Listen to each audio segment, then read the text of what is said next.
C'est dur de voir une morte, mais quand vous en voyez tous les jours et des dizaines et des dizaines, eh bien la morte, ça ne vous fait plus rien du tout. Moi, vous dites tant mieux, c'est pas moi aujourd'hui, parce que ça pourra être moi demain. Cet enfer, Ginette Kolinka l'a vécu pendant plus d'1 an. En juillet 1944, à 20 ans, elle est déportée avec une partie de sa famille à Auschwitz. Elle est la seule à en revenir. 75 ans après, elle se souvient de sa libération, son retour à Paris, où même la gardienne de l'immeuble ne la reconnaît pas, tant elle a maigri. Elle attendait Ginette. Ginette, une jeune fille qu'elle m'avait vue avec des cheveux grasses, comme on était. Elle s'attendait à voir quelqu'un comme ça. À son retour des camps, elle ne pèse que 26 kilos.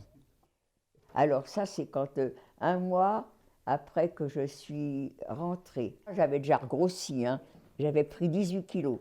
Longtemps, son histoire, Ginette Kolinka l'a gardée pour elle, pour ne pas embêter les gens, dit-elle. Le jour où j'ai appris, on était en Tchécoslovaquie, qu'on était libérés, que la guerre était finie, tout de suite, j'ai pensé, moi, je ne raconterai jamais mon histoire. Et pourtant, depuis 25 ans, son agenda est plein. Jusqu'au mois de juin, j'ai du travail. Elle multiplie les conférences dans les établissements scolaires plusieurs fois par semaine, avec un seul but.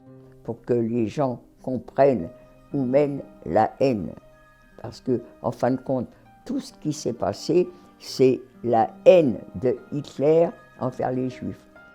Le 27 janvier prochain, jour de la libération d'Auschwitz, elle sera à Paris, au mémorial de la Shoah. Ça sera la dernière commémoration qu'on assistera, les déportés. Hein. À 95 ans, Ginette Kolinka veut continuer à témoigner coûte que coûte. Le mois prochain, elle accompagnera une classe à Auschwitz pour faire perdurer sa mémoire, un bout de notre histoire.